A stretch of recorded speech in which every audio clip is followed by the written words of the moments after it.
কাউকেই চিন্তা করার কোনো কারণ নেই। 500 টাকা লক্ষ্মী ভাণ্ডার দিতে গিয়ে 9 মাস লাগিয়ে দিয়েছিল। 1,20,00,000 লোককে তো 1.5 মাসে দিয়ে দিয়েছে। বাকি যারা যোগ্য তারা পাবেন, অযোগ্য থাকলে বেরিয়ে যাবেন। ভেরিফিকেশন 30-8 অবধি চলবে। প্রত্যেকটা বিধানসভায় গড়ে 35 থেকে 40 হাজার মহিলারা পেয়েছেন। তারা আমাদের ধন্যবাদ দিচ্ছেন। মোদিজির নামে জয়ধ্বনি হচ্ছে।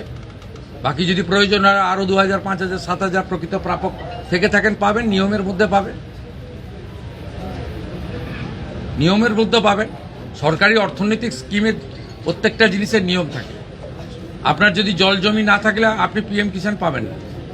তা আপনি যদি বলেন আমাকে পিএম কিষাণ দিতে হবে, প্রত্যেকটা জিনিসের নিয়ম থাকে। বিশ্বকর্মা যোজনা পেতে গেলে হাতের কাজ জানতে হয়। প্রত্যেকটা স্কিমের একটা নিয়ম রয়েছে। আয়ুষ্মান ভারত 70 বছর পেরিয়ে গেলে সবাই পাবেন। বাকিরা যারা এলিজেবল পাবেন, প্রায় 70% লোক কভার হয়ে যাচ্ছে। বাকি যে 30% কভার হচ্ছে না তাদের জন্য মুখ্যমন্ত্রী স্বাস্থ্য বীমা চালু হবে, একই সঙ্গে চালু হবে। 16ই আগস্ট সরকারের 100 দিন পূরণ হবে। 16ই আগস্ট ভয়ঙ্কর দিন কলকাতার ক্ষেত্রে। সুরাবর্দির নেতৃত্বে দ্য গ্রেট ক্যালকাটা কিলিং হয়েছিল। আর সেই দিনটা তৃণমূল কংগ্রেস আগের সরকার খেলা হবে দিবস পালন করত। আমাদের সরকার সিদ্ধান্ত নিয়েছে ওই দিন আয়ুষ্মান দিবস হিসেবে পালন করা হবে। ওই দিনই জানতে পারবে। অতএব আপনাদের চিন্তা করার কোনো কারণ নেই। প্রায় তো তাড়াহুড়া করছেন, মাত্র 62 দিন বয়স হয়েছে। বিমানবন্দরের মসজিদের ক্ষেত্রে সিদ্দিকুল্লাহ চৌধুরী তিনি বলছেন যে কোনোভাবেই রাস্তায় নামবেন না, কোনো উনি কে?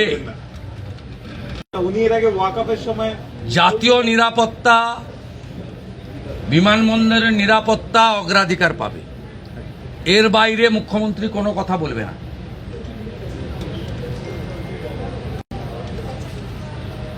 উনি খুব নরম নরম কথা বলেছেন। এইটাই সরকার। অন্য সরকার হলে ধমকাতো, যেমন রেজিনগরের লোকটা ধমকাতো, এখন আর ধমকায় না। এই যে আগের সরকার থাকতো ধমকাতো যে আমাদের ভোটে সরকার করেছি। এখন নরম নরম কথা বলছেন।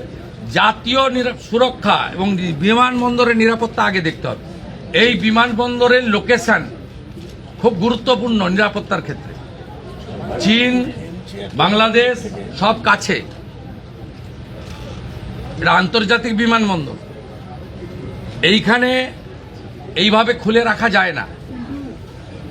বাকি ঠিক আছে,